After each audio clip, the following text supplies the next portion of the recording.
Hey, good morning, Chanti. Hey, hi, good morning, Ram. I think it's already afternoon. So yes, uh, so welcome, Chanti, for the third class. Thanks a lot again for joining. Um, Yes. yeah, I think we can start the class. I think a lot of people have already joined. So guys, this is going to be the third class in the series. So tomorrow we are going to have our last class, right?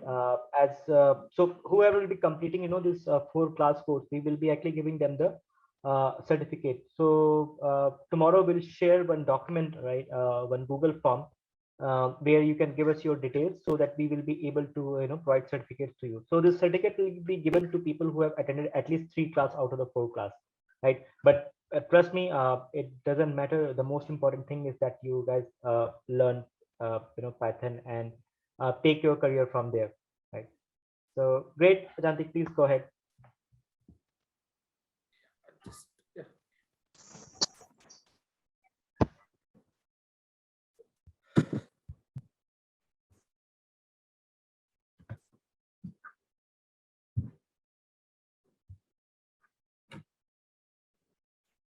Yeah, well, very good morning, all.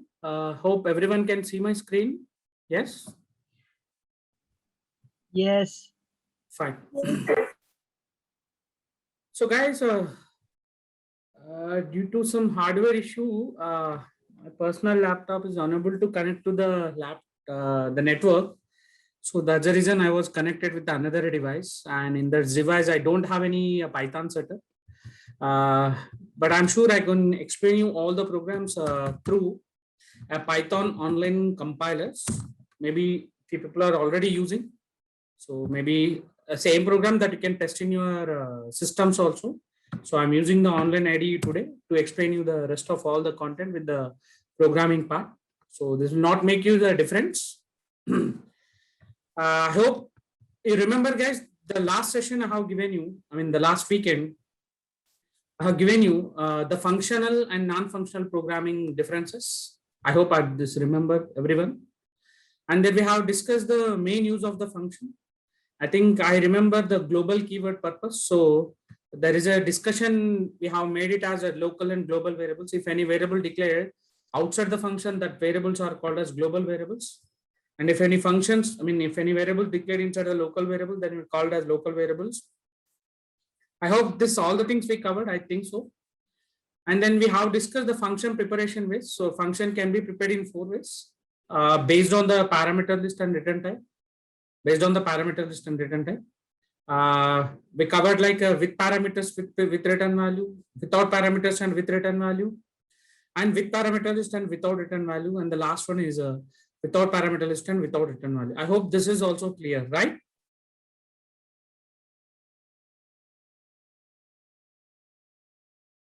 Yeah. Uh, Guys, I think I have given you uh, the keyword as argument topic. I think I remember the keyword as a argument, keyword as argument. So we have discussed like what is calling and call to function. What in by calling and call to function. So further topics, guys, let me explain you today through online ID itself. So let me take a topic now. The topic is what default parameters now. So let's go with the what is a default parameter now first of all. So generally I'm preparing a one function. The function name is def sum. I'm preparing a one function. The function name is sum. So I'm taking the three parameters like a, b, c, and there I'm calculating result is equal to a plus b plus c, and then finally I am printing the result. And finally I am printing the result. You can see. So everyone knows that this is a called function. Now on the bottom I am preparing the calling function. I'm preparing the calling function. You can see I'm calling the function by passing the three arguments, guys, like 1 comma 2 comma 3. So as expected, if you run this code, you will get that output as 6. You can see because 1 plus 2 plus 3 is addition is what 6. I hope this is clear to you all. So now the topic is actually default parameters. The topic is actually the default parameters. First, let me go with what is default parameter. Let me try to zoom it to make you more clarity. This is, I hope everyone can see this code now. I think. See guys, this is a arguments we are passing, and these are the 3 parameters are there. Suppose observe, if you are not passing anything here. Suppose if you are not passing any single argument here, then definitely if you run it, and definitely you'll get the error. You can see the error, some 3 function missing 3 required positional argument, 3 request positional arguments. Okay, so in that cases, there is a possibility there in Python, you can assign the values. You can assign some default values. So I'm passing some default values for A, B, C, you can see. So I'm passing A equal to 10, B equal to 20, and C is equal to 30. So in this case, what happened? If the calling function does not passing any arguments, then default it will take A, B, C respectively 10, 20, 30. Now, if you run it, then you can see as expected, the output is 60. Because we are not passing any argument, that's what it is taking the default values, you can see. Suppose intentionally, if you are passing like a 2 arguments, suppose if I pass 1, 2, or let me pass only the 1 argument that you are passing. In this case, what happens? Yeah, you are passing single argument. So by default, the single argument will assign to the left side first parameter. Left side first parameter. Now A will become 1. So you are not passing BC values. Because you are passing only the A value, so A value will become 1 and BC will become 20 and 30, and you can see output is 51. 51. Now guys, if you pass the 2 arguments now, suppose if I pass 2, 3. Suppose if I pass 2, 3. It means you are passing 2 arguments. Then 2, 3 is assigned to AB. Now the C default value will become 30, you can see. As output expected 35. Suppose intentionally if you pass the 3 arguments. Suppose if you pass 3 arguments like 11, 22 and 33. Then guys, the default parameter values are replaced by the 3 values, guys. Now just you can run and you can see the expected output 66. I hope this is clear to you all. What is default parameters? Yes, guys, is that clear? Yes. Yes. Yeah. So guys, maybe remember the last session I was completed keyword as argument. What is keyword as argument? If you assign the values in calling function with a respective variables like A equal to B equal to C equal to something, then it is called as keyword as argument. But this concept now it is called as default parameters. I hope this is clear to you all. Guys, what I'll do is I'm writing each and every topic with the line separation. You can see this is the first topic, that is default parameters. Now let me move into the next concept. Before moving to the next concept, this function everyone already familiar. Now I'm passing print of 1. Now I'm passing print of 1. So everyone expected this output. That is what 1. Now let me pass, guys, print of, let's take 2. Then just run it and you can see 2. Now if I pass 2 arguments, yeah, it will take. If I pass 2 arguments, what it will take? And if I pass 3 arguments, that is also will be taken, guys. Like even if you pass n number of arguments will be taken. Just observe the scenario here. Printf is a function which is working for single argument and which is working for 2 arguments and which is working for n number of arguments. How it is possible? Yes, that I think you never considered on this scenario. Yeah, I'll tell you what is this topic actually. So guys, generally here I am preparing a one function. The function name is some show. And if I pass a variable as A, now guys, here I am printing the A here directly. Here I am passing the print A means I'm printing the A here. Suppose if I call, guys, observe the same scenario. If I call the show of 10, then definitely the 10 is assigned to A and the print A means A will be printed. You can see. The first you can see, guys, 10 will be printed. Now, if I pass show function with 2 arguments, guys, can anyone guess? Now, is this function will work or not? You're passing 2 arguments. Any guesses? See, there is a one formal parameter argument, but I am passing 2 actual arguments. It must work. It must work. No. It shouldn't work. You can see you will get error. Please, you can read that error first. Show function takes 1 position argument, but you are given 2. Suppose let me pass 3 arguments now. And definitely in that case also it doesn't work. Even if you pass, even if you pass like n number of argument, in that case also it doesn't work. It means this function have a single argument, single parameter. So it will accept only one value. Now just run, guys, definitely going to be get the same error. You're going to be get the same error. Now on the bottom, if you see how printf function is working then, and how they prepare the print function. See, a function definitely has to declare with one parameter. I mean, one or suppose if this function, if we declare with 3 parameters, then it will allow only 3 parameters. But in this, I mean, in this our previous scenario, the print function will working with any number of arguments. So how it is possible? Yeah, that is possible. That is possible by taking a concept called, guys, arbitrary parameters. The topic is what? Arbitrary parameters. Actually, arbitrary parameters is nothing but, guys, it has to be declared with the star operator. That is nothing but pointer. If you remember the pointer concept in C, yeah, this will be similar. Now, guys, instead of declaring normal parameter, what you have to declare? Before that, you have to declare a star. Then it will become arbitrary parameter. Arbitrary parameter will accept n number of parameters. N number of arguments, sorry. Actual arbitrary parameters will accept n number of arguments. That is actually I want to conclude. So just run, and guys, you can see, yeah, now everything is working.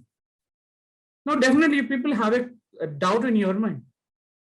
So now the A holding 1 value, now A holding 10, 20, now A holding 10, 20, 30. How it is possible? Then in that case, A is what type? A, it is integer or a float or a string or a list or a tuple or a set or a dictionary. What is it? Yeah, guys, it is a tuple. It is tuple. If you want to know what type it is, yeah, then just you can use one function. The function name is type of A. Yeah, just you can run, and guys, you can see it is a tuple every time that you can see. Yeah. So I hope this is also clear to you all. Like I think now you got the clarity why printf function will working with n number of arguments, because the printf is a printf function prepared by using arbitrary parameter concept. I hope, guys, this is also clear to you all. Yes. Yes. Yeah. Fine. And you can see on the slide also, guys, you can see this is a arbitrary parameter concept. I have given the same example, and you can see the definition. An arbitrary argument is a list, is a Python feature to call a function with an arbitrary number of arguments. Arbitrary means n number of arguments. Arbitrary number of arguments means n number of arguments. I hope this is also clear to you. What is default parameters, and what is arbitrary arguments, and what is a keyword as argument. Now there is one more beauty is there in the Python to preparing the function. Generally, guys, we use def keyword to prepare the function. Generally, we use a def keyword to prepare the function, like def, and sum is a function name. Now, guys, I'm taking here the two arguments, and here I am returning a plus b. Just observe, I'm returning a plus b. And when you call this function, suppose if you pass the values like this, then when you call this function, guys, return a plus b means a plus b value will be returned. That is nothing but 3 will be returned, so that I'm storing into a temporary variable like R1. Now, guys, at the end, I'm printing that R1. So this is everyone knows that, like normal preparing the function with return value, and we are passing 2 arguments, and we are holding the result, and the result will be we are printing. So here you need to concentrate, guys. Def is a keyword. Use it to prepare a function with the name. Def is a keyword. Use it to prepare a function with the name. So function name is sum. Now, that's one cross question that you can see in interviews. Can we prepare a function in Python without using def keyword? Can we prepare a function without using def keyword? Yes, we can. We can by using a keyword called lambda. And if you use the lambda keyword, there is no need to give a function name. But we can provide a function body. We can provide the function parameters. We can provide the function body. We can provide the function parameters and we can provide the function body also. That is the advantage of lambda function. And the other reason the lambda function is also called as anonymous function. The word anonymous means a function without having any physical name. Anonymous function means a function that does not have any physical name. That's the reason we call it as it's an anonymous function. So let me implement the same code by using anonymous function. You can see you how to use a keyword called, the keyword name is lambda. How to use a keyword called, the keyword name is lambda space. Guys, then you have to give like how many parameters you want to work. So I want to work with 2 parameters, then you can give the 2 parameters like a comma b. And then what you want to return, this is function parameter. And if you, by this function parameter, what you want to do? Yeah, exactly. Here I want to do power of a power of b. A power of b. So directly you can return this one. This is return statement generally, we call it. This is parameter list and this is the return value. And store that into a variable like this. Store that into a variable like this. And you can print off that R2 of, the result 2 of, and you can pass the parameter. So I'm passing here 2, 10. You know what it meaning here? The 2 is assigned to A and the 10 is assigned to B. Now what you are returning? A power B, nothing but 2 power 10 that you are returning. That whatever the value that we are returning, that is will be printing guys here now. Just run, just wait a moment.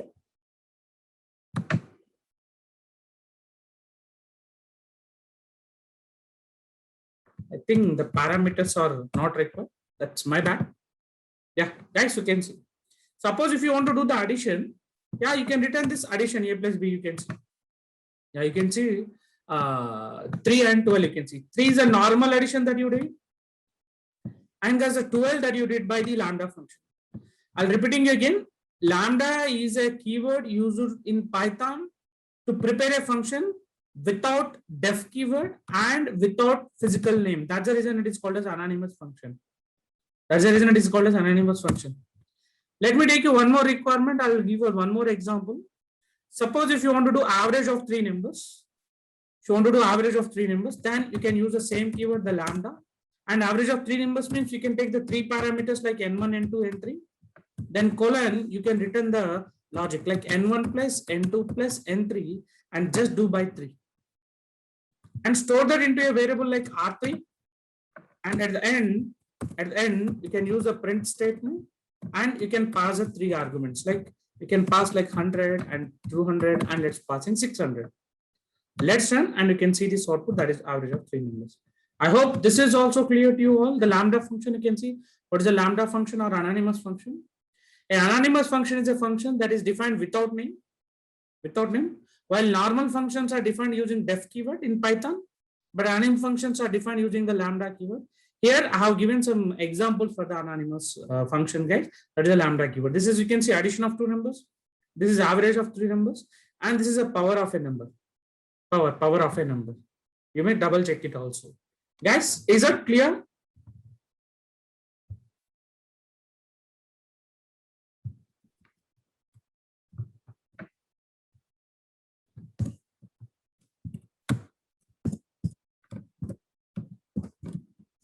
Yeah, I hope this is clear to you all. The lambda function. Now, see one more content I'll try to explain you here. Let's give the normal function, guys. So here I have prepared one function. The function name is sum, and observe that I am printing a plus b. And before the sum, I have written something like a print, and there I was trying to printing hi. And after the definition of the sum function, and one more print function I have written. The function name is right. I have written something like hello. This is a code I have was written. Now, if I run this code, what will be the output? Yes, anyone tell me what is the output of this code if I run?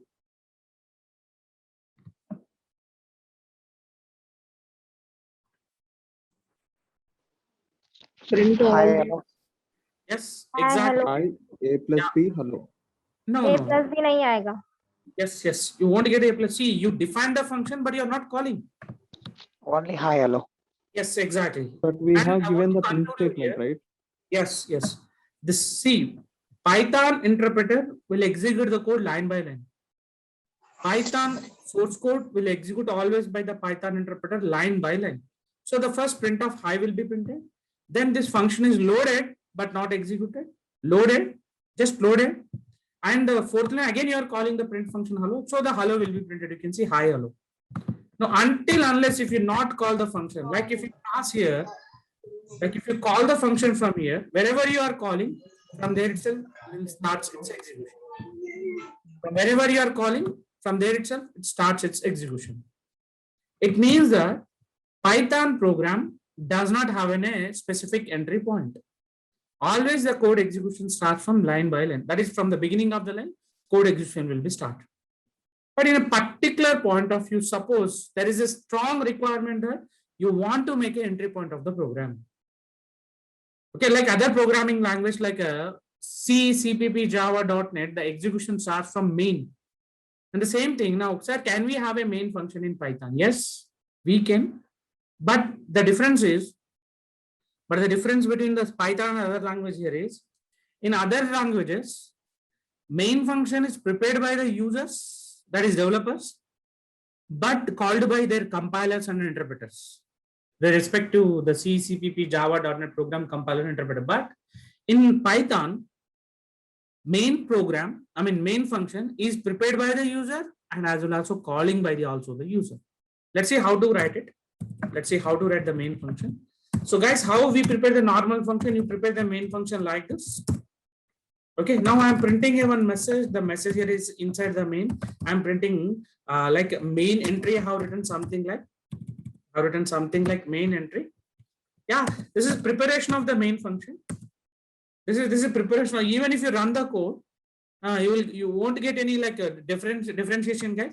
Here hi will be printed, then hello will be printed, and so far I'm not calling anywhere sum, and so far I'm not calling anywhere main.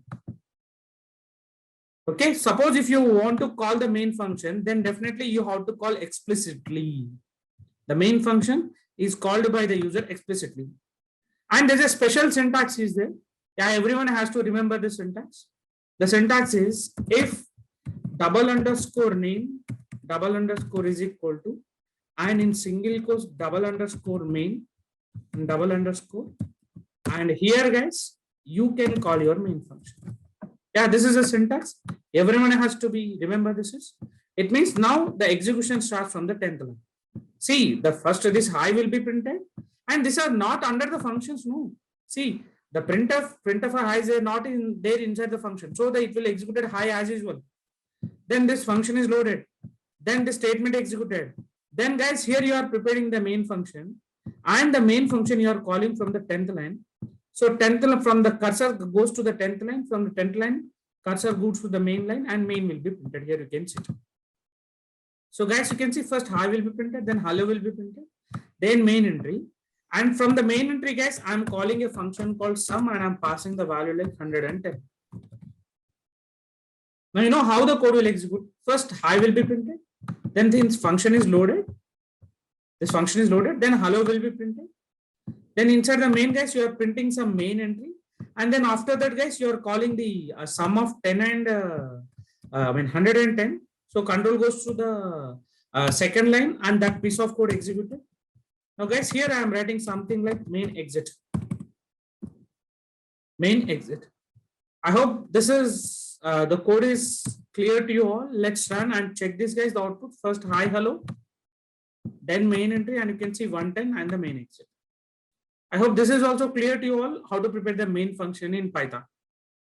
Yes.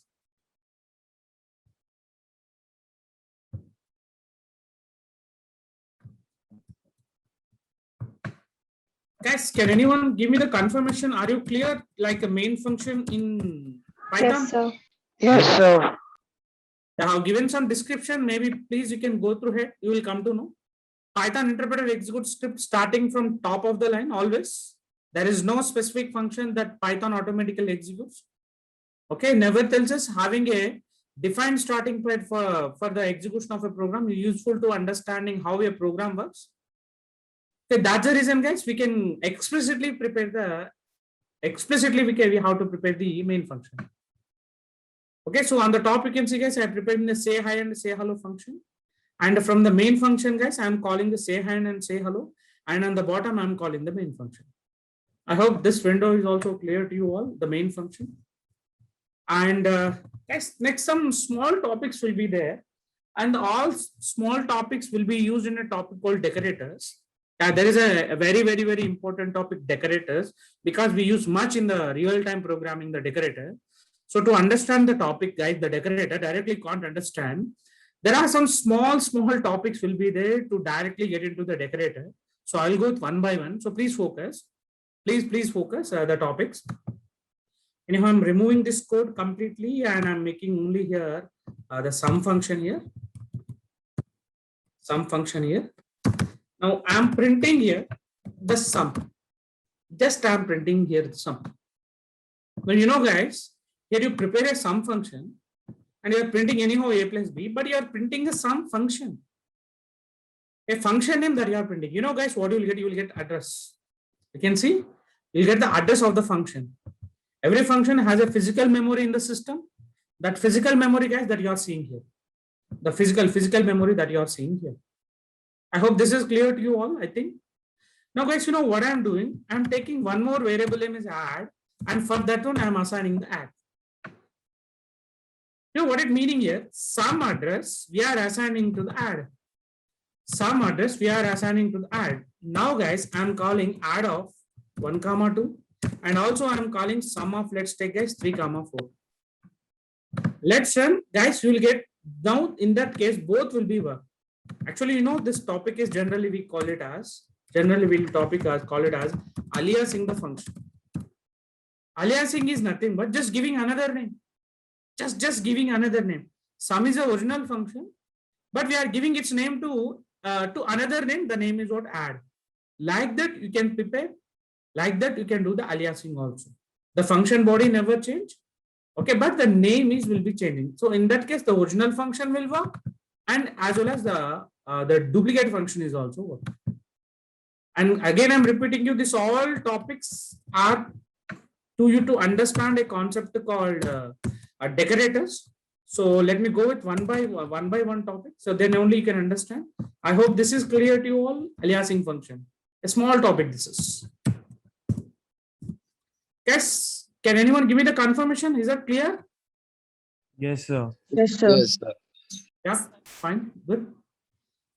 Now let me get into the one more thing here, one more concept. See, guys, I have a sum function with 2 parameters. I have a sum function with the 2 parameters.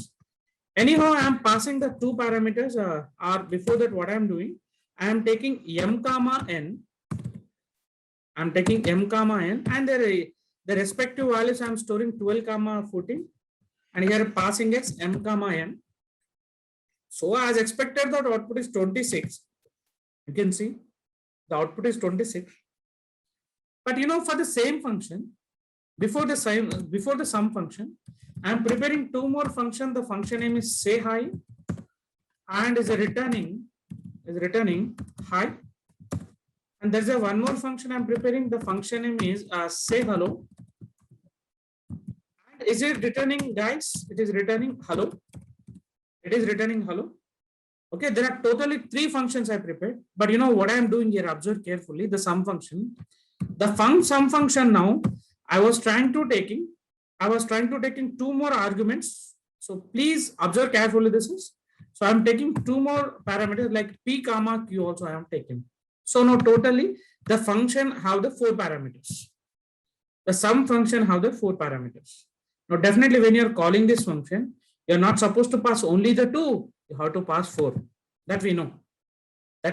We have to pass the 4. But you know, here m comma n, before other than the m comma n, I'm passing the first argument as say hi, and guys the second argument I'm passing as say hello. You know, the topic is actually, this topic is passing argument as function. Now in Python we have this flexibility. When you see, generally you can see, guys, this is calling by function by value. This is also calling by value. But this is, guys, you are calling this function by passing a function as an argument.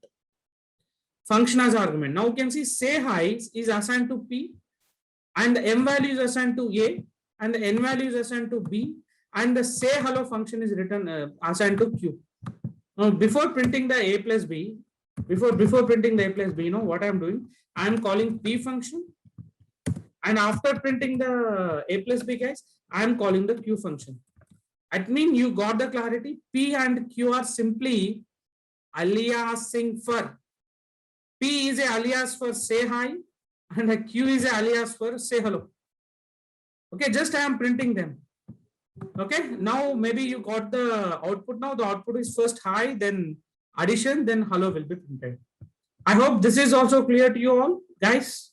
Passing function as argument. Yes. Hi, Chinti. Today we have one question here. Yeah. When to use return, when to use print? Yeah. Okay. I was just thinking that I was covered in the previous session. No problem. I'll try to go with that example just now only. But are you clear this content? Yes. Fine. Yes, sir. Guys, observe, it's a valid question.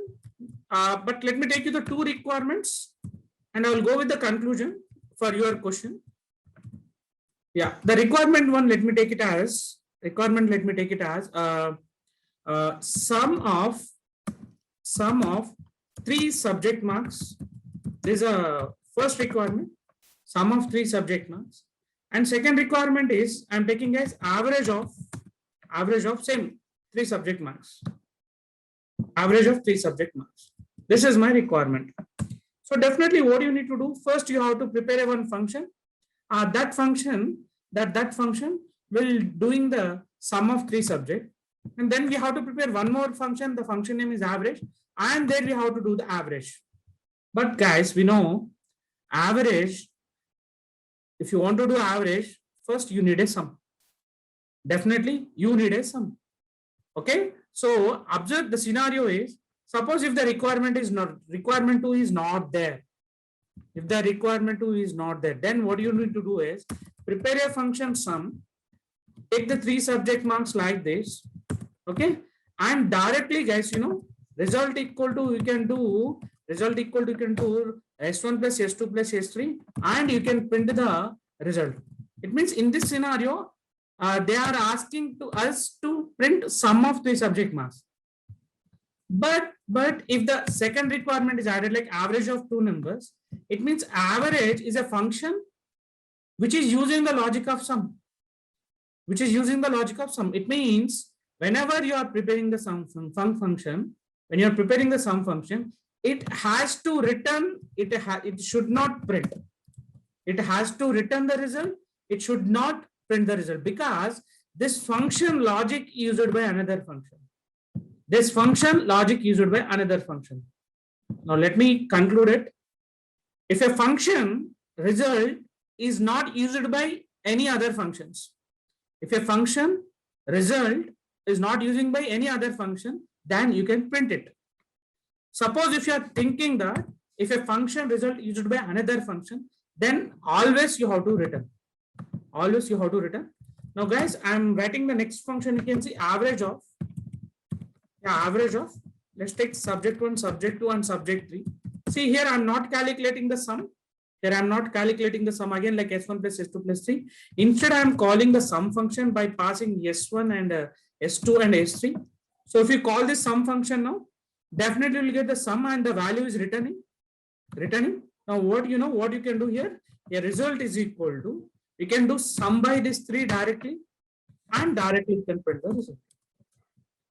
Now in the bottom, guys, I'm calling only average function. You can see I'm calling the average function, and there I'm passing like the guys 12, 13 and 14. Now you know what happened.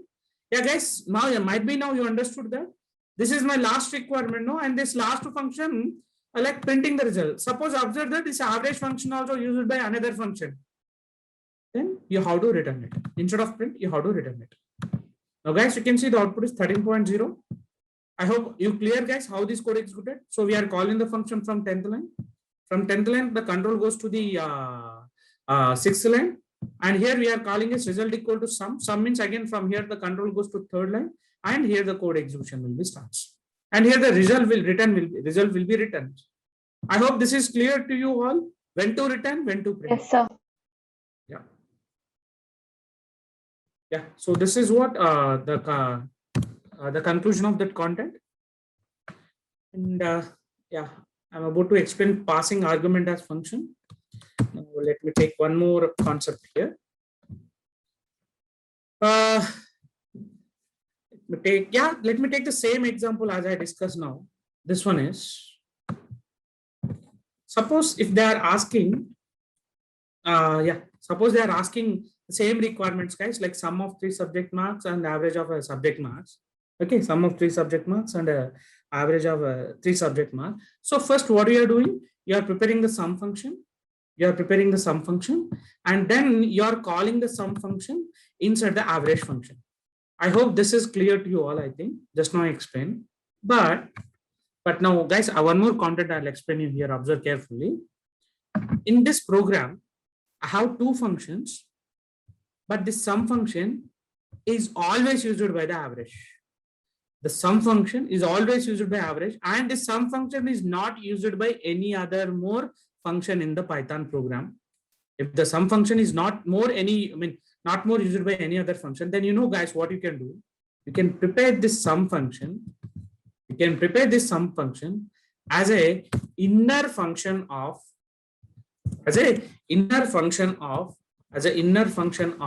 the average function, because the sum function is not more used by any other function, because this is used by inside the function only. Actually, the topic is nested function.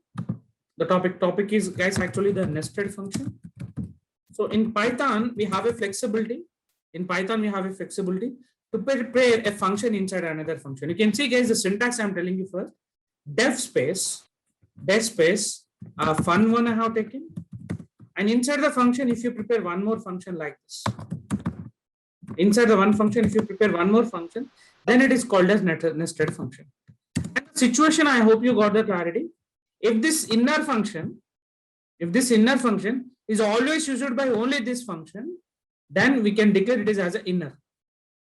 Suppose this function is used by other functions also, then you can declare it as a separate function. Now in this scenario, see, guys, what's happening. When you call average, this 12, 13, 14 is assigned to this S1, S2, S3. And here this inner function is loaded. Here you need not take the parameters again. So here you can see, guys, in the 4th line, you are preparing a sum function. And the sum function is doing the result of this S1 plus S2 and returning the result. And this is result of, observe, guys, this result of inner function. This is result of inner function. Now, this is the line is for outer function, guys. So we are calculating result is equal to sum by 3. Simply we are doing as result equal to sum by 3. So what is the sum function is returning? It's returning the result of S1 plus S2 plus S3. And you are doing by 3 and you are printing the result. So guys, this is a result 1 is a inner function result, and this result 2 is outer function result. Now let's run and check this output. Again, you will get the same output. This is a topic that I want to conclude, guys. Inner functions. I hope this is also clear to you all. So will you please explain it again, sir? Can you repeat? So this nested function, so please, can you please explain it again? Okay, fine. I'll go with one more time with one more example, because if the same thing, if I explain you, maybe you can't reach it in a exact way. See, there is a requirement. Let's take square of a number, cube of a number. Generally, the requirement, square of a number, cube of a number. Definitely, if it is a square of a number, you have to prepare a function like square. Take an argument n. And you do directly, guys, return n into n. Directly, you have an option like n double star 2 also, you can write it. But I'm doing hard coding, guys, like n into n. This is square.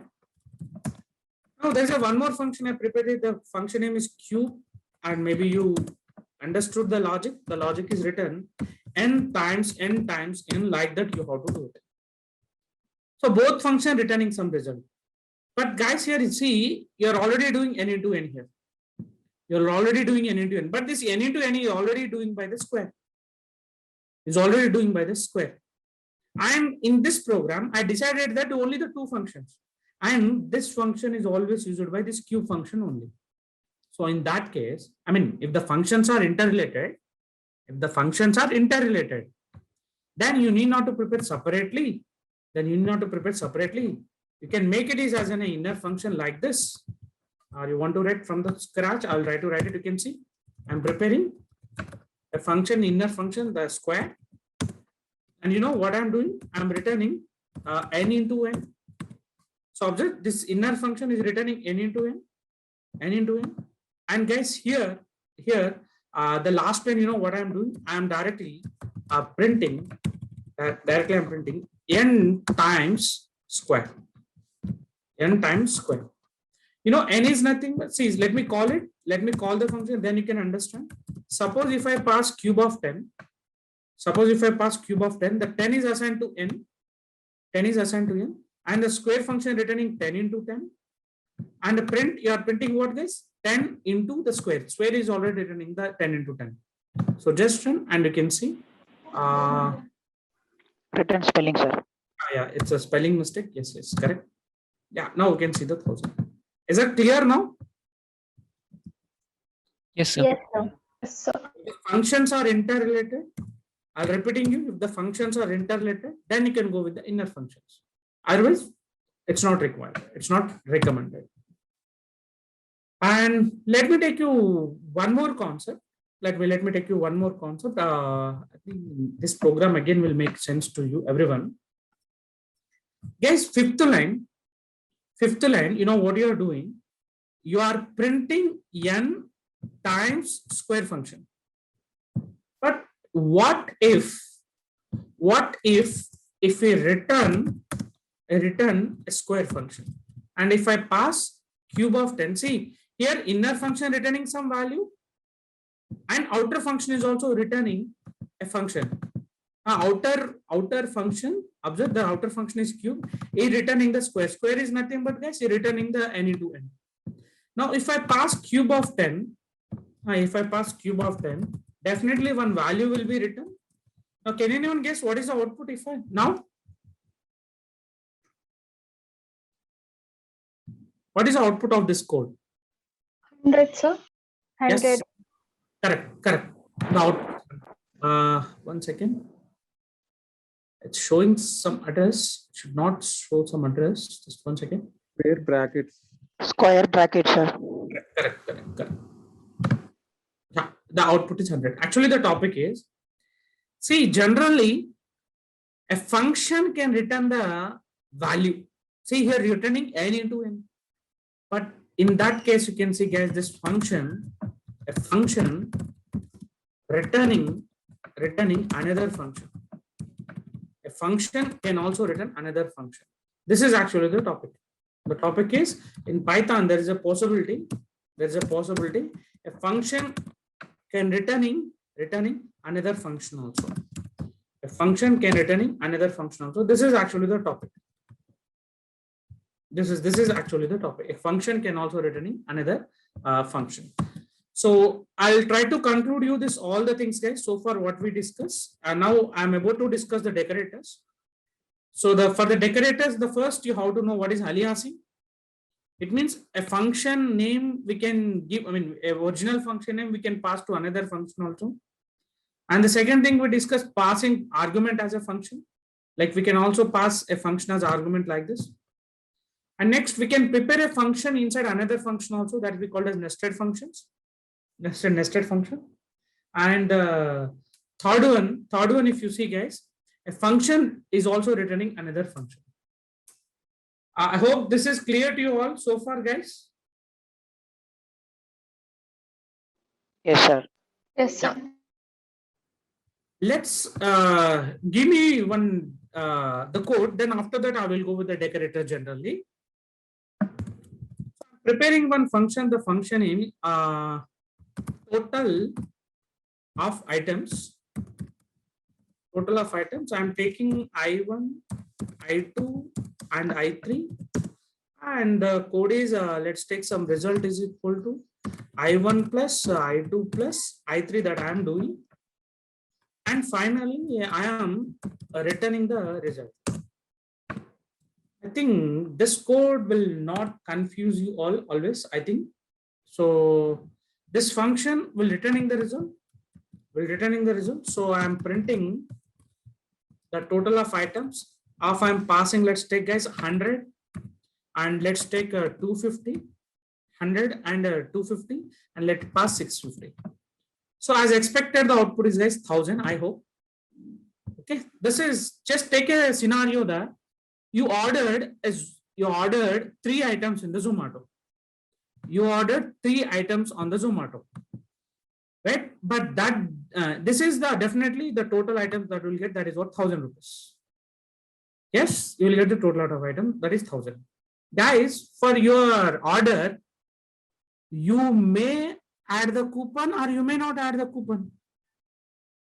And offer may be applied or may not be applied. If you are a premier customer, then apply, otherwise cannot be applied. And some discount. Suppose if you are making an order on like August 15, then maybe you will get some discount. And otherwise, if you are doing an order in weekend, maybe you can get the discounts. Otherwise, guys, this is the normal output, correct? Guys, is it true? Yes, yes, sir. Now observe, if you want to apply a discount or a coupon or delivery charges or packing charges or GST, the original function definition you are not supposed to change. The original function definition you are not supposed to change, but on beyond like a decoration, you can do it. Like GST decorator, packing charges decorator, delivery charges decorator, discount decorator, like that you can create the decorator. If there is a need, you can apply the decorator. If you don't need any, what you call it as decorator, you cannot apply it. That is actually the topic decorator. Decorators are nothing but they are the special functions. They will change the behavior of existing functions. They change the behavior of existing function without touching their code. So guys, let's see how I'm creating the decorators. So let me create a basic decorator. Let me create a basic decorator. The decorator will add the packing charges 20 rupees. Packing charges 20 rupees. That the decorator, I'll try to prepare it. You can see it. And that is a function only. You can see I'm preparing the function. The function name is packing charges. This is a function, packing charges. See guys, code definitely will get confused first time when you see it. But see, this is a decorator function. Always guys, decorator function will take a function name, some function name. So I'm taking the function name, some dummy. Now in that case, you need to think that this is the original name and this is a duplicate name. In that case, you have to think that this is the original name and this is the dummy name of the function. And decorator always have an inner function. Always have an inner function like this, some inner. And this inner function must and should have, guys, this function anything, but this inner function must and should have like how many arguments are there here, and that many arguments you have to write it. That's mandatory. Now I'm writing guys p comma some q comma r. You know why I have taken 3? Because this original function will have the 3 arguments. That's what this here also you have to take the 3 arguments. Now guys, here you have to call your dummy function. Here you have to call the dummy function. And by passing the same 3 parameters like p comma q comma r. And for this one, packing charges, how much you want to add? 10 rupees. No, you can add the like 20 rupees like this. And this is stored into a variable result. And there guys, you can return this result here. You are returning this result here. Say this is your dummy function at the total of items. And you are passing 3 arguments. This is a 3 argument. For the function, you are adding 20. Now you are returning the result. And this is inner function result or outer function result? I need this response from you. This is inner function result or outer Inner function? function. Yes. Now the outer function must and should return the inner function like this. Guys, this is what how to prepare a decorator. Your decorator is done. Now if you want to apply the decorator, The special symbol is there in Python. The special symbol is the @ You can write @ and you can write the packing charges. You can write the packing charges. Now, you know, guys, this is our original function. We are not touching its original code, but adding some extra functionality, guys. You can see the packing charges. You know what happened if I call like this one? You can run and you can check this output, guys. You can see it definitely the packing charge we added, that is what 20 rupees. Guys, if you need like a more clarity, suppose observe that I'll go with one more requirement, then maybe you understand much better. And guys, I'll give some requirements so you may try. So packing charges 20 rupees I have given, you know. You can try for delivery charges 30 rupees or 50 delivery charges. You can try. And I'll go with the discount of like 5 rupees. I mean, 5% discount I want to apply. Or let's take this guy ordered on August to 15. So August to 15, let's take a 15 rupees less, 15% discount I want to give it. 15% discount I want to give it. Okay, let me prepare the decorator, you can see. Let me prepare the decorator, you can see. Def space, I can give the decorator name. So I'm giving the decorator name is, guys, yeah, let me write like this. August 15 discount. August of 15 discount, nothing but 15% discount we have to give it. In this scenario, we have to give the 15% discount. And guys, as I told you, argument will be the dummy function name. And guys, this dummy is nothing but this is your original function name. No, this is your original function name and this is your duplicate function name. And you have to prepare one inner function. And that inner function must and should have the 3 arguments. Like I'm taking some ABC here. ABC here, you can see ABC. Guys, I'm writing the logic for here. What do you call it as discount?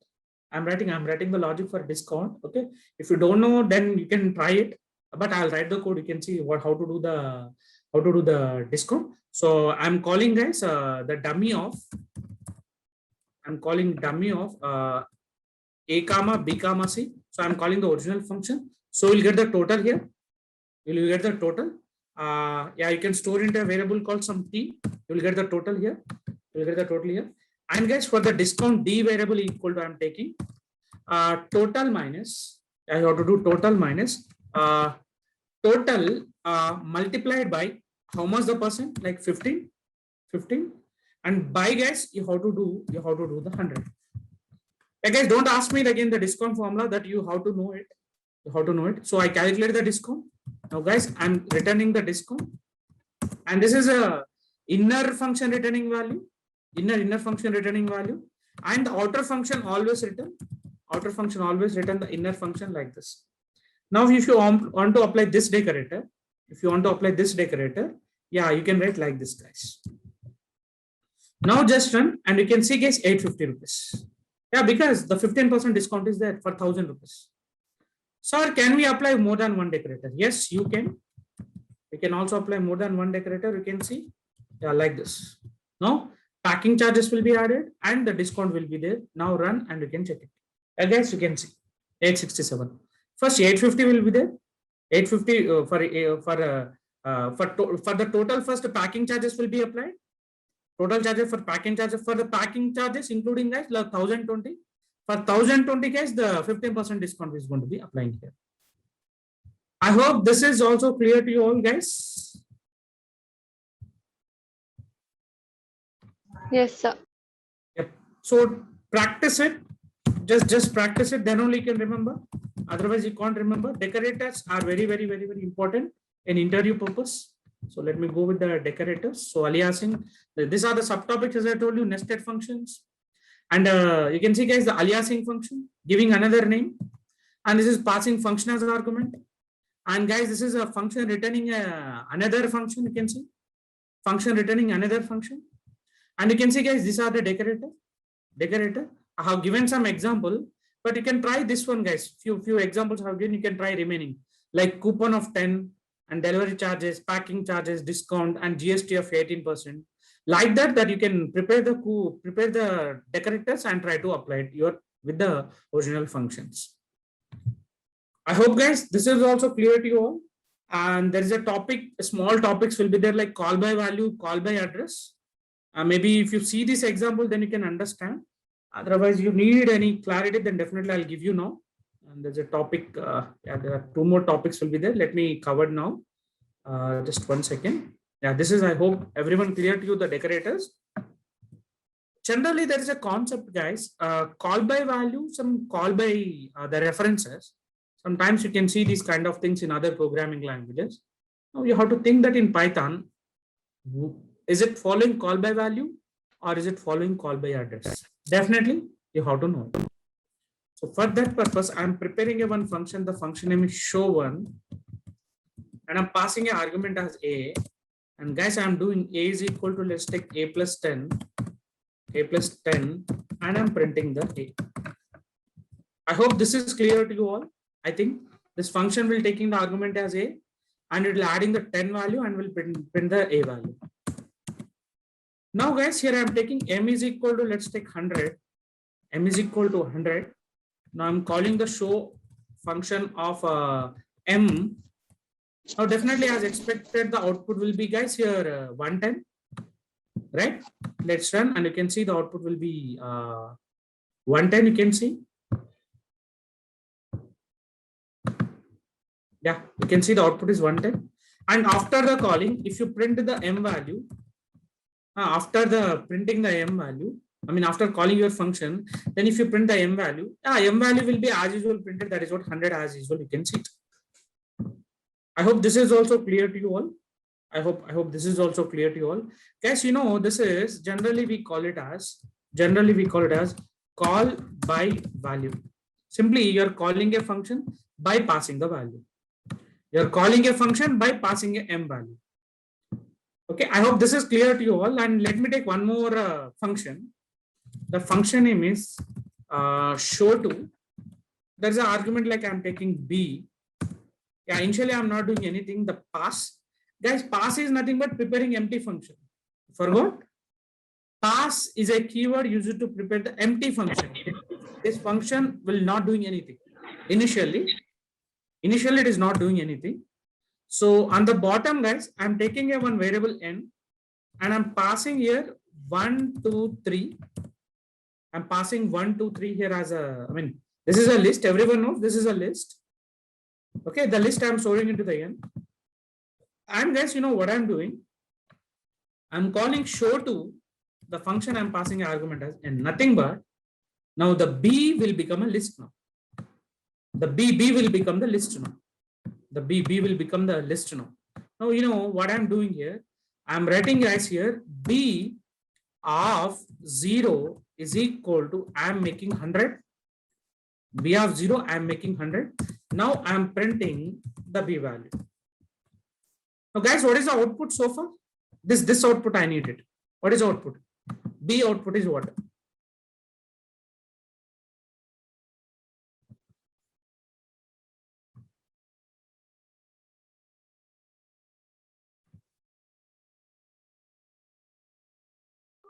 It should be 100. No. See, B means I'm printing the whole list. That we are passing n as an argument, and n is assigned to b.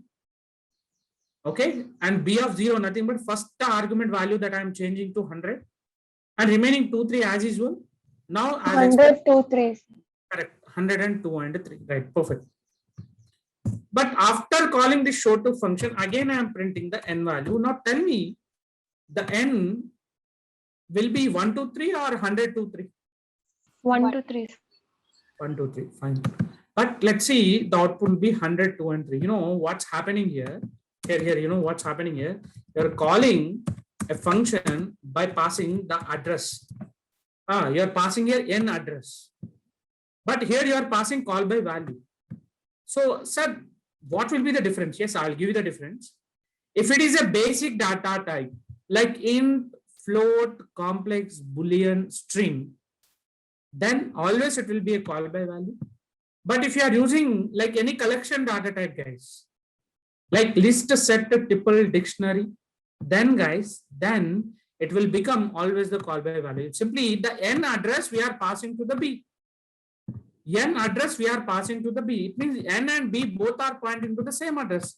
Now you are changing b, no? Then definitely if you change the b, see b and n are pointing to the same address. So you are changing the elements in the one address only. So if you change the address, value that is b of 0 to 100, that is reflected to definitely n also. That's the reason, guys, you are getting this output. I hope this is clear to all. Call by value, call by address.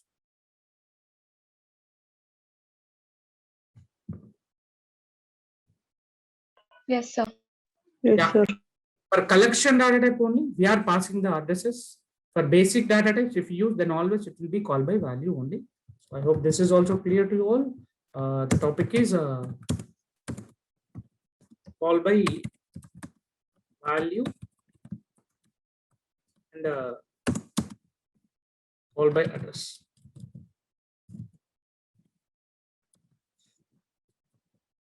Yeah, let's get into one more concept. See, I'm preparing a one function. The function name is what? Show message. Show message. I'm preparing a one function. The function name is show message, and here I am printing welcome. Now, anyhow, here I am calling the same function. The function name is show. See, as expected, that output will be, guys, welcome. One time that you will get it. This is calling function, and this is a called function. But you know, in not only Python, other languages also, there is a concept. Is that the concept is what? A calling function itself. Here, you know, guys, what you're doing? You're calling function itself. Function calling itself, generally we call it as a recursion. Actually, the topic I want to conclude is the recursion. Generally, a topic recursion is nothing but a calling function itself, guys. You can see now the keep on the welcome statement will going to be printed. You can see because you are calling the function here only. So when you call first time, guys, from fifth line to the control goes to first line, and then it will be printed welcome. And the third line, you are calling the show message function again. Then control goes to third line to again one line. Again, the print will be printed like that. The code continuously printed. And guys, as I already told you in the beginning, yeah, I don't have a IDE setup in this laptop. But guys, you can see on the bottom, you can see an n number of times will be printed, guys. Around 992 times the function is repeated. But later, it's showing you one message to you that recursion error. Recursion error. But this won't happen in other languages. This won't happen in other languages. In other languages, the code will be continuously executed, but in only Python, you'll get an exception called recursion error. Recursion error. So generally, guys, we go to the recursion concept. If a same logic you are repeating again and again inside the function. If a same logic you are repeating again and again inside the function, then guys, you have to go with the general topic called recursion. I'll go with one fundamental example, that is what factorial of a number. You can see how the recursions will be happen. So you can see. So factorial of like guys, first I am checking the n value is equal to 1 or not. Yeah, we know if the n is equal to 1, then definitely we have to return the 1 only, or you can say n only. If it is an n value is 1. See, 1 factorial 1 only. So else, guys, you know what you are returning? You are returning n times, yeah, every time you are decrementing the n and you have to subtract like this. I mean, you have to subtract the each time n value and you have to return it. Okay, now I'll show you guys how this code will execute. Now I'm passing fact of 5. No, I'm passing fact of 5. When you pass fact of 5, it will return. Anyhow, I'm printing here. Now, guys, I'll show you how the code gets executed. Fact of 5 means, yeah, 5 will go to here. The first time condition fails. So control comes to else and you are returning 5 into 4. Now, guys, this is 5 into 4. It means from the fifth line again control goes to first line. Now n value will become 4. Again the condition gets false. The control comes to else. And guys, now you are returning already 5 into 4 is happening here. That is what 20. And the 20 into now n minus 1 will become, that is what 3. Now control goes to 3 here. That n will become 3. Now again the condition gets false. Now control comes to else. Guys, we are already 5 into 4 into 3 into done. 5 into 4 into 3 into done. Now guys, the 3 will become now 2. Again here 2 comes here. 2 comes here, and this is going to be happening until you will become the n value will become 1. Now, if you run it, guys, you'll get that output is what? As expected. The fact of 5, that is 5 into 4 into 3 into 2 into 1 is what? 120. So if the same logic you are repeating again, here what is the same logic is? Yeah, decrementing the value and multiplying, decrementing, multiplying, decrementing, multiplying. So if an action is repeating inside a function regularly, then guys, we have to go with the topic called functions. I mean, recursion function. I hope this is clear to you all, guys. Yes, sir. Yeah.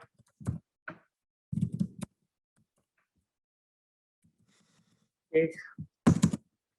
Now, there's one more thing I'll show you, one more concept I'll show you today. Guys, here I have taken 2 variables like a comma b is equal to, let's take a 10 comma 5. I have taken variables a comma b is equal to 10 comma 5, and I'm preparing a sum function. And here I am doing print of a plus b. And I'm preparing a subtraction function. And here I am printing, guys, a minus b. And I'm preparing one more function. The function name is multiplication. You know, here, guys, I'm doing a star b. And let's prepare one more function. The function name is division. Yeah, here, guys, I'm doing a by b. Just observe. 2 data I have taken. 2 data. Observe 2 data. And guys, there are 4 functions I have taken here. There are 4 functions I have taken. There are four functions I have taken. There are 4 functions I have taken. Actually, in Python, see, observe this file name is what? Main.py, no? This file name is main.py. And in main.py, I have a 2 data, and there can be 4 functions. And can anyone notice that this complete program will talk about which application? This complete program will talk about which application? Can anyone guess? Calci. Yes, exactly. As you said, this the complete application will talk about, guys, calculator, right? Fine. In Python, we have a flexibility, guys. One Python file data can also use it by another Python file. One Python file data and function can also use it by another Python file. This data AB can use it by another Python files, and this sum, sub, mul, and division also can be used by another Python files. It means, do we have any security for these data and functions now? Because they're all public. I mean, simply they make it as everything global. So they can be used by any other Python files. These 2 data and this 4 function can be used by, guys, any other Python files. Okay, that means that do we have any security for our data and functions here? No. No. Yes, exactly. Then definitely what we can do here is, simple, guys. You have to understand the concept like your home. In your home, what you've done is there's a hall, bedroom, kitchen, like you have different partition, but that whole the thing treated as in a single home. Right? In the same way, now what you need to do is this all data functions, you have to put it into a block. You have to put it into a block, and that block will use it by, will access it by, if you put this data and function in a block, and now we have to decide that block data function like can be used by only authorized persons only. Only authorized persons only. Like other Python files cannot use that one. So if you want to make that kind of scenario, you know, guys, you have to go with a concept called object-oriented programming paradigms. So this is whatever the program that you're seeing, this is completely, guys, a functional programming. This is completely a functional programming structure. In functional programming structure, there is no security of functions and data. See, this data used by all the 4 functions. This data used by all the 4 functions, and this data and the 4 function does not have any security here. This is functional programming the way to write the code. But if you write the same code by using object-oriented programming, you know, guys, what is object-oriented programming? Same data and functions, same data and function. Anyhow, let me change this is to, yeah, I'm changing to, guys, this is a object-oriented programming. If the same program that you want to achieve in object-oriented program, you know what you need to do? You know what you need to do, guys? You have to write this everything inside a block. The block name is what, guys? Calculator. And this block is created by using a keyword called class. So inside this class, yeah, you can start writing your data like this, and you can prepare your functions. Yeah, I'll tell you guys what's going to be happening here if you write the code like this. I'll tell you what's going to be happening here if you write the code like this. So guys, if you see here, this is my class name. Class name is nothing but an application name. Whether you are doing application for calculator or Paytm or Gmail or Facebook or Amazon, like for what purpose you are preparing the application, that is will become the class name. And definitely every application has specific data and respective functions. If you take, guys, your class is Gmail, you know, if your class name is Gmail, if you take, you know, your data will become now first name, last name, mail ID, password, phone number, date of birth, gender, all will become data. And the function will becomes, guys, like sign up, sign in, change pin, send mail, receive mail, that all will become the functions, guys. So this is the real-time scenarios to understand why we are going to the object-oriented programming. So the advantage of object-oriented programming means, guys, now the data and functions are secured inside a block called class. And now this data and function cannot use it by other Python file directly. Okay, and guys, this is not the complete code. Just I have written like a difference between functional programming and object-oriented programming. This is not the complete code, but 80% we are going to be achieved by only this concept only. The main reason why we are going to the object-oriented programming means we are binding data and function in a single block. That block name is class. Now this data function are secured and they are not accessible by like other Python files directly. We can make some restriction. Through restriction only they can be accessed. Otherwise they can't access it. I hope, guys, you got the more clarity like why we are moving to the object-oriented programming still, even though we have a functional programming. Is that clear? Yes, Yes, sir. sir. Yeah, I have some slides. We'll talk about the object-oriented programming and will make you more sense. Yeah, let me show you that slides. Yeah, definitely you loved it by seeing the slides. Guys, this is actually the object-oriented programming principle. There are totally 6, but I make a shortcut for you. CoAPI. Just you can remember CoAPI. It's a shortcut. The object-oriented programming principles. Totally 6 are there: class, object, abstraction, polymorphism, inheritance, and encapsulation. So before moving to object-oriented programming, guys, you have to know the first question: the difference between object-oriented versus object-based. Difference between object-oriented and object-based. I'll give a simple example, guys. First, you have to know what is the basic idea about the class and object. So in object-oriented programming, it supports all the OOP principles, the 6 out of 6. 6 principles supported by object-oriented programming, like CPP, Java, Python, .NET, all are object-oriented. But few object-based programming languages like JavaScript and VB.NET, they will not support, guys, polymorphism and inheritance. They will not support polymorphism and inheritance.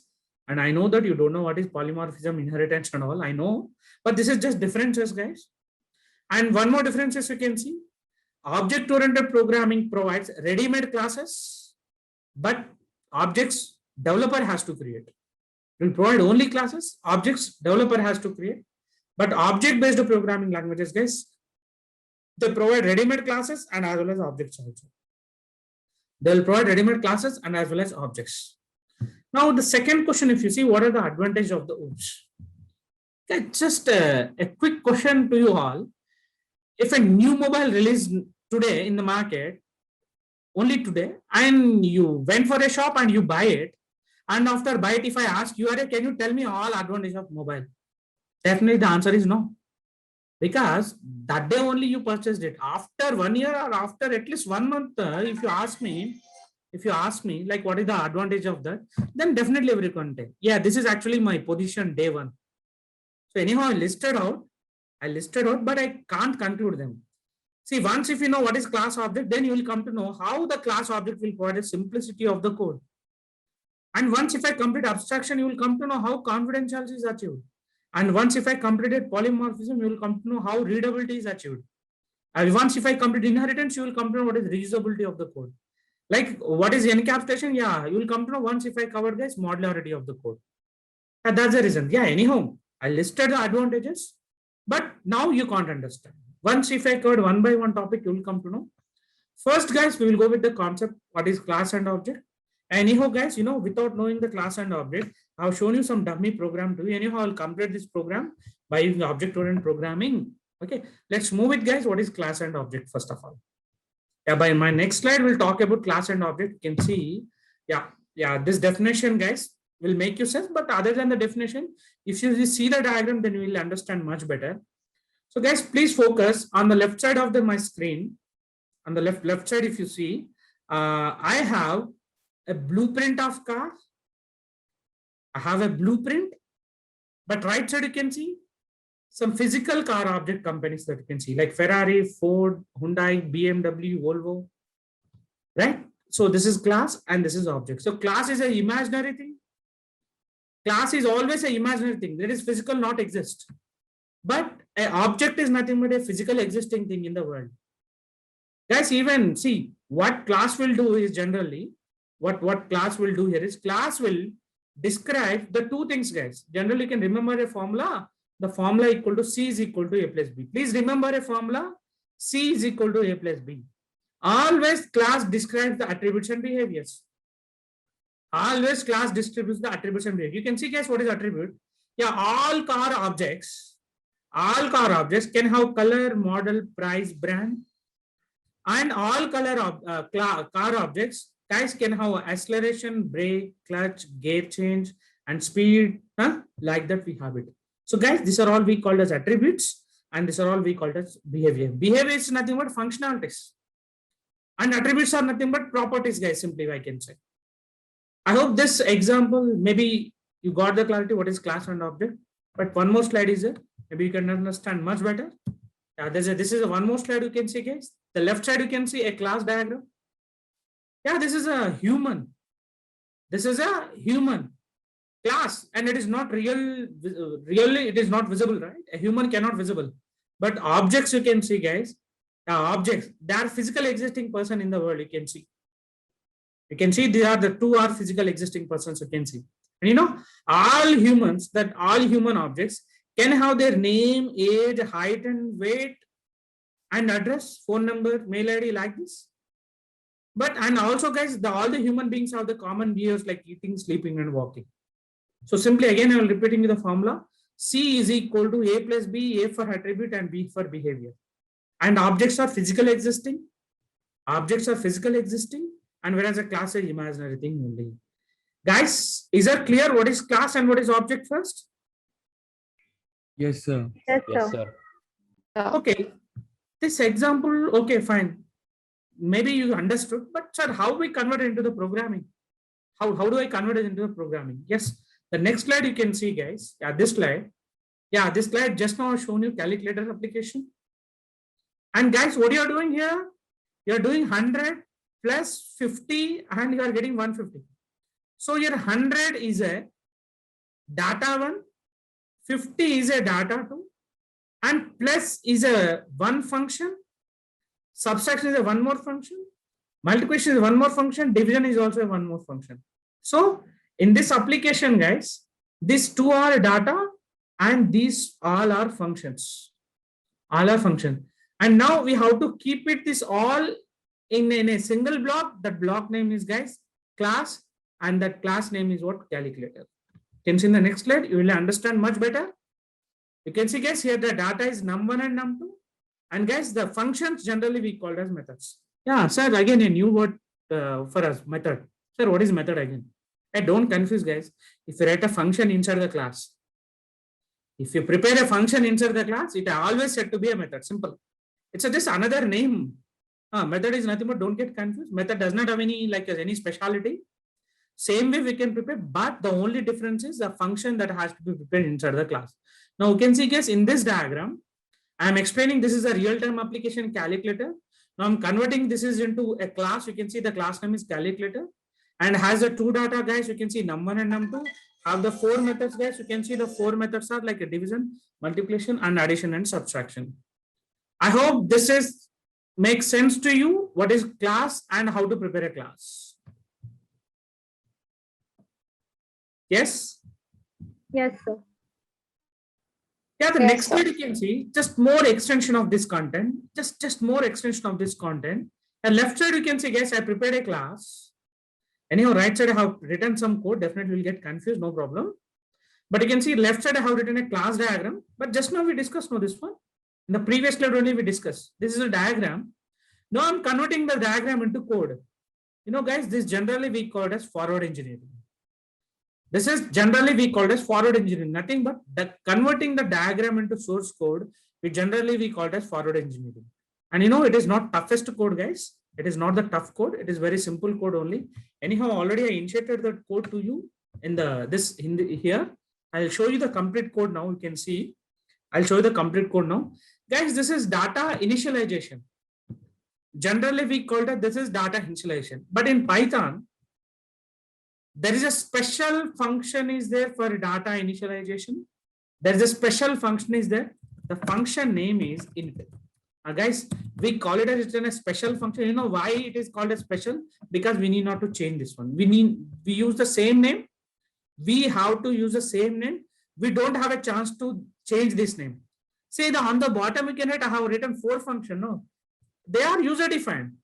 They are not treated as special function, but this is we call it a special function because it will do a special behavior. The special behavior is nothing but it will do data initialization for the class. Now, guys, how many parameters are there? Yeah, you can take the a comma b. And I forgot to write one more thing, guys. The self. I'll tell you what is self. Don't get confused. I'll tell you what is self. And here, guys, you have to write self.a is equal to a.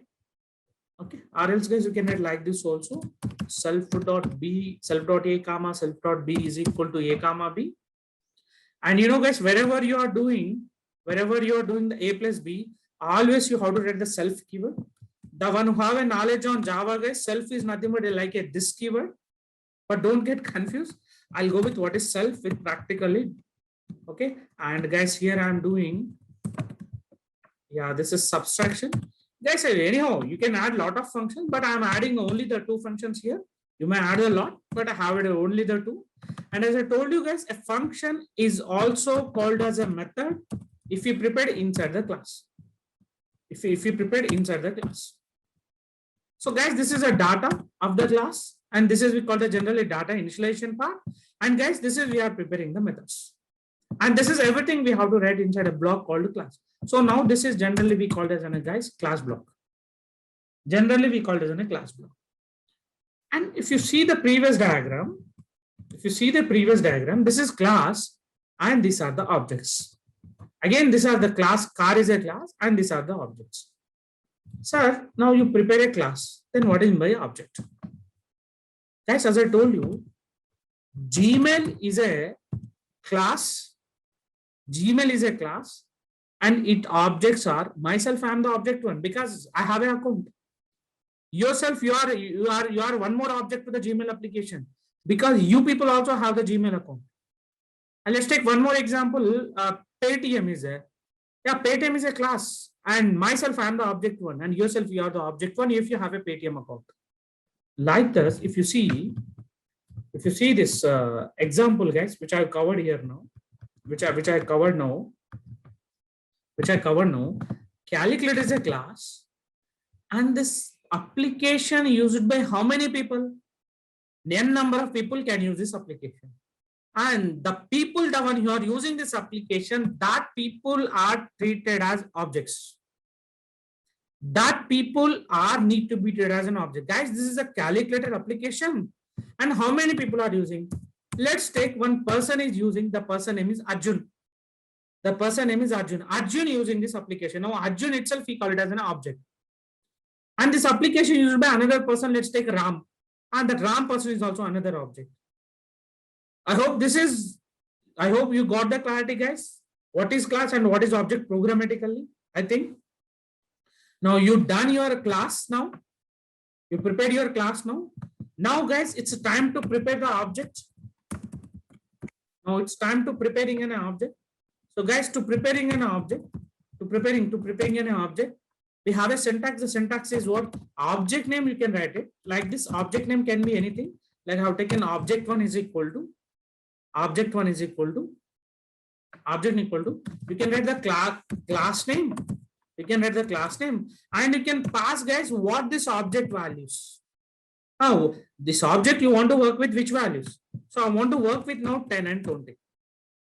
See, guys, this is an object and this object want to work with which data, like 10, 20. This 10, 20 directly pass it to this AB, and that is the beauty of the init function. That is the beauty of the init function. So when you pass these values like this, that 10, 20 directly pass it to this A and B. Now this AB, guys, they are assigned to the self dot A, self dot B, and as I told you, self means this object one. Self means this object one. And for this object one, A value we are assigning 10.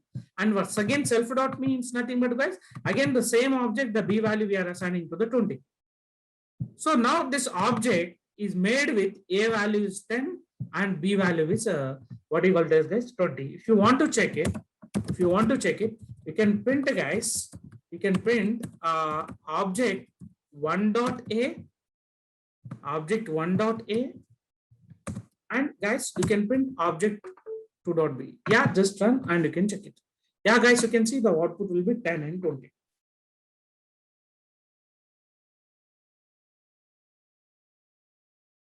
Object value that you can see, guys, 10 and 20.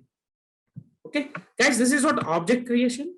So it means when you are creating the object, you are passing the physical values for this object, like 10 and 20 that you are passing.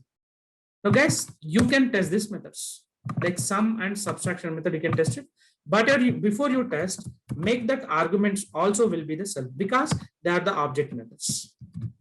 Because they are the object methods, So you have to call them like object one dot sum, and guys, you can say object two dot subtraction. Now, sorry, this is also object one, object one dot sum and object one dot subtraction. You can just run and you can check it. So this is a sum 30 and this is a subtraction, that is what, minus 10. So guys, this is a concept like how we need to convert a functional programming into object-oriented programming. There's a special function they're given, the special function name is init. This init uses to assign the values to the object like this. And you know, guys, this is an application. Application always created by once. Application is always created only once, but can be used by n number of objects. Yeah, this is object one, no? This is object one, no? Let me create one more object. So I'm taking the object name is object 2.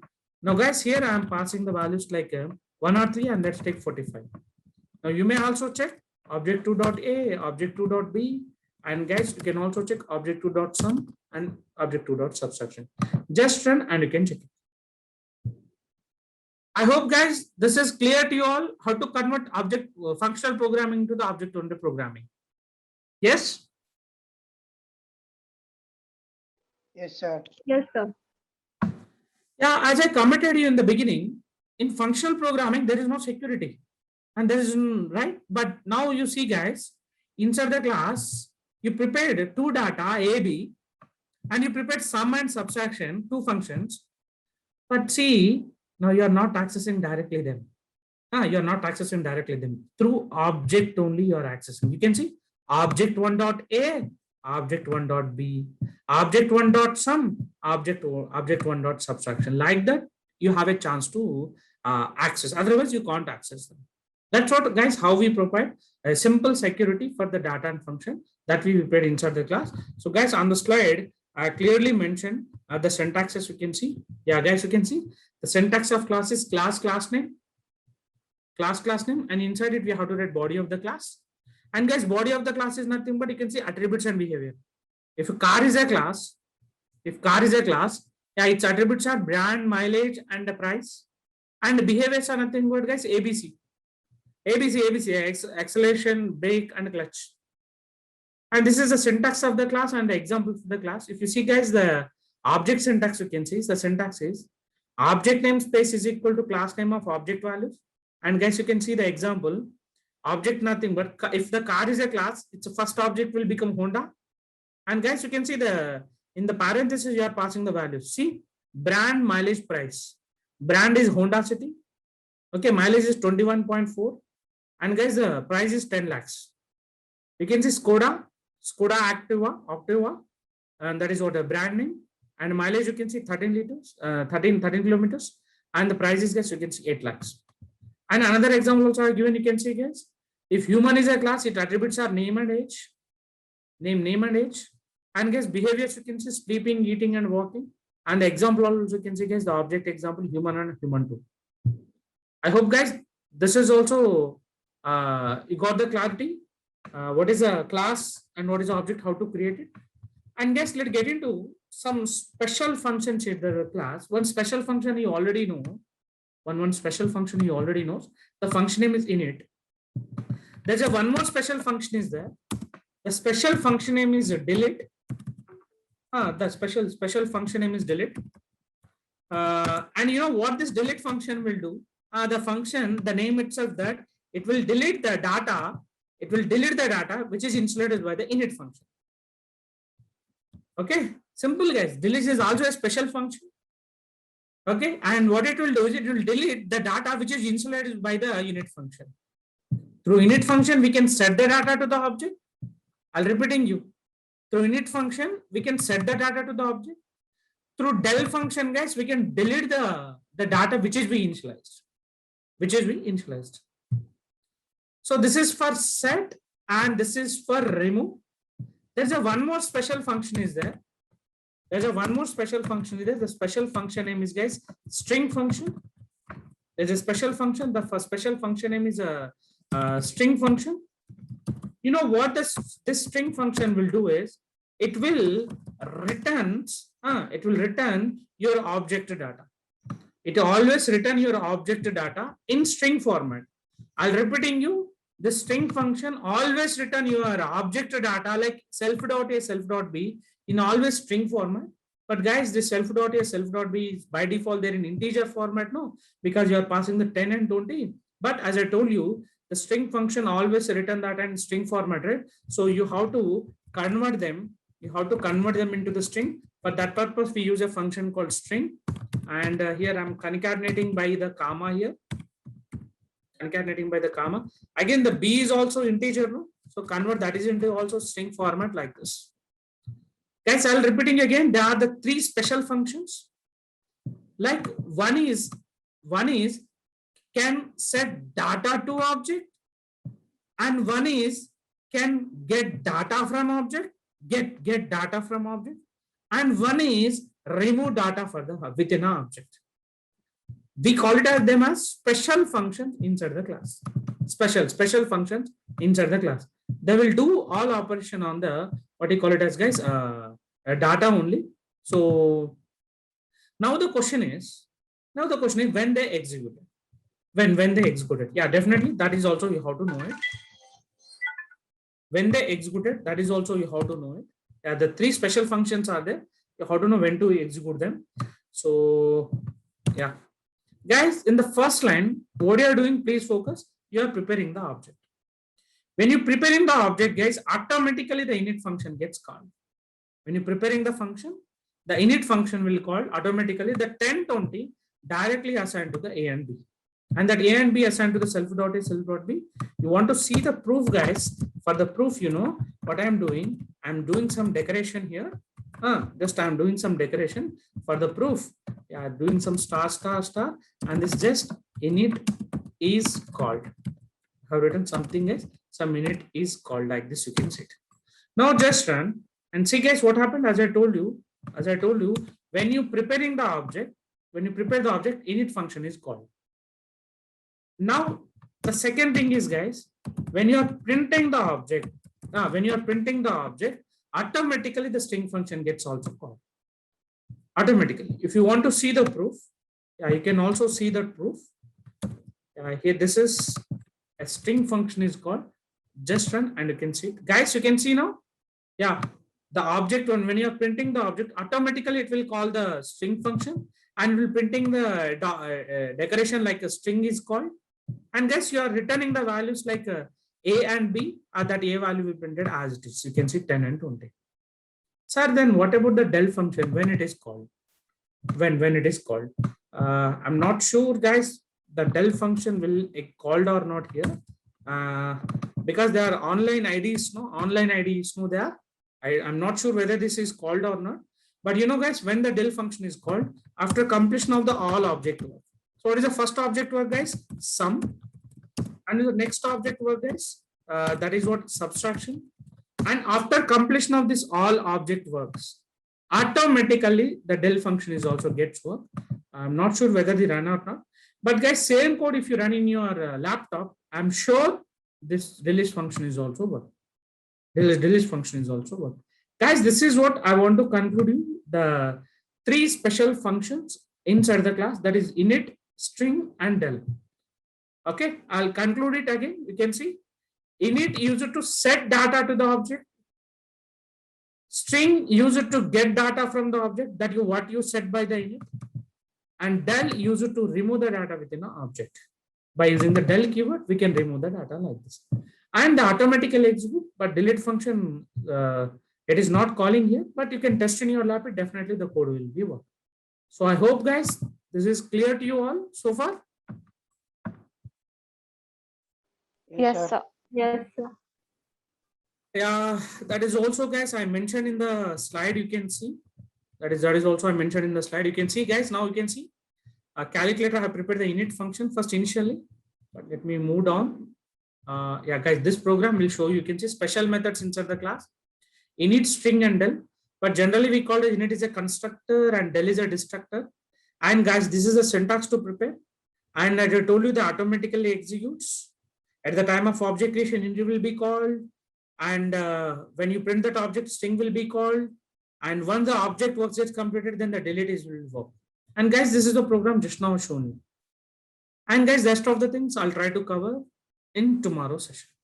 I hope this is clear to you all. I think.